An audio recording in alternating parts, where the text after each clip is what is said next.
Oh, I'll do a little quick video right here to show what I had mentioned one time about doing some drag and drop. You can do stop motion with drag and drop in JavaScript.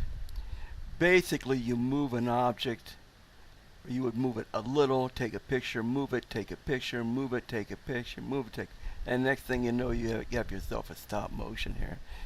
But JavaScript, you can put whatever, of course, whatever images you want, and you drag them and drop them where you want to put them at. And this is fun for a couple of reasons. You actually can print a screen and save the image and use the image itself. I had an online card maker, an Alice in Line. Well, I'll explain how this all come about. Alice in Wonderland come out as a movie and was a big hit, and I thought, man, it would be nice to be able to have something we could make Alice in Wonderland cards online, and that's what this was put up for.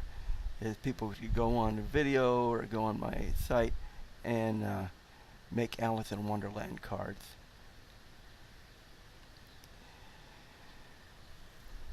But I think you can see the possibility of doing stop motion. All you have to do is set up your FFmpeg to capture a specific area on your screen, and then as you drag your pictures, it would capture that image and you could use it in a stop motion.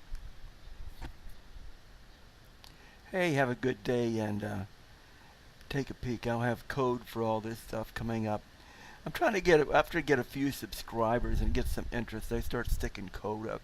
But right now I want to show some demos on what kind of things we can learn and we can work with, and I'll find out what kind of topics interest the viewers. Hey, thank you. Have a good day. See, this is my screen capture. That's how I capture everything going on. That's in another area altogether. I capture with FFmpeg.